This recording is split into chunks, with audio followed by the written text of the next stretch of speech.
Hello and welcome. This is Orville Harrington. I have been able to access the files of Frank Boomer's podcast from 2021 as I have time traveled to this time with the grant to study the historical ramifications of Frank Boomer's podcast as it pertains to the Fresco Incidents.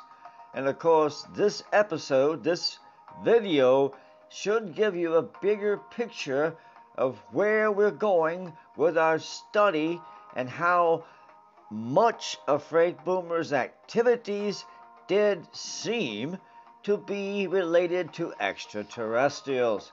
Perhaps Frank Boomer knew a bit more than it would appear. In this video, we will get into a little bit of a deep dive study to show the audience, which I have arranged. This can also be sent to Frank Boomer's time because of the technological possibilities. I'm sitting in front of his desk. And so I uploaded, thinking that the people of 2021 could benefit from this with approval from the council. This was approved. And so you are allowed to get some information that was not privy, was not even close to being allowed into your realm. But Frank would possibly get this to you at some point. But this video is in-depth and going into some details, and I'm using most of the research from Frank Boomer in his file, as he does a lot of study in those particular areas. And the Fresco Incidents, for those who possibly, if you're listening in the 2021 time, you certainly would not know what it is because it hasn't happened. But it is essentially the time that interplanetary species do interact with the Earth, and it's a rather large incident. And so this video might be of interest to the people of Earth in 2021 as well as my audience in 2810. I hope you enjoy this video. We intend to take this study much further. This is just the tip of the iceberg.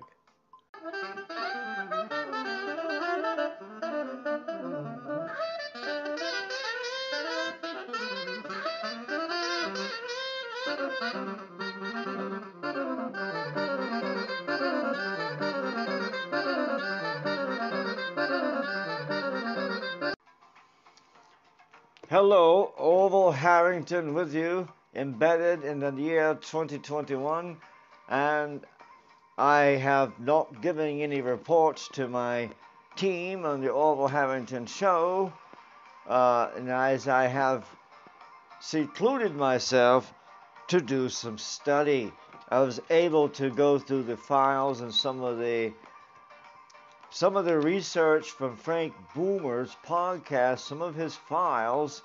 I came up with some amazing things that Frank was studying, and I'm going to more or less delineate some of that and to give you the bigger picture. Kind of imagine the Earth, the people of the Earth are operating under a competitive system. Nations are fighting, not so much fighting, but competing. And of course, militaries are very, very severe and stacked, and much resources are spent on armies and all that.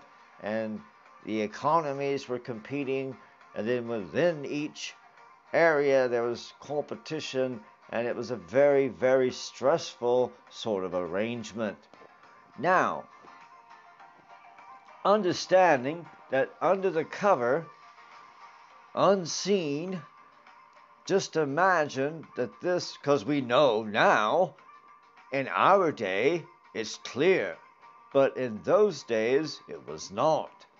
But humans would have been operating under some sort of knowledge, or perhaps knowledge, but some general idea that there might be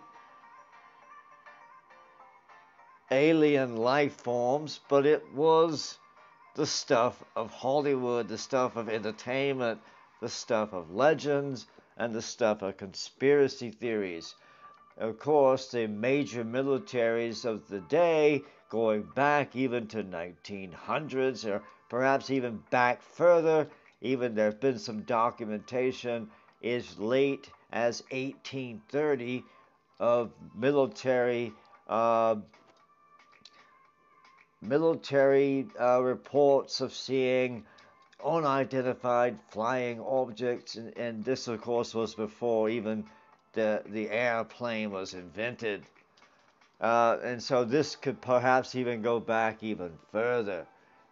We could really go down that rabbit hole if we chose, but since we're already 800 years from our time, we will simply stick to what they knew then and what was pretty much apparent, what they would be aware of in Frank Boomer's day, the general population's perception, not some scholar who might know something more in depth.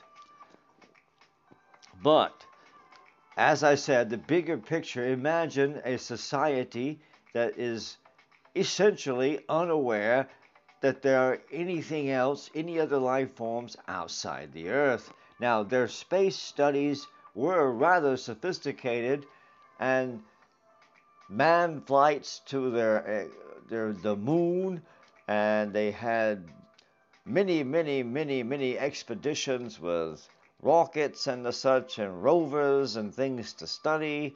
They had a space program.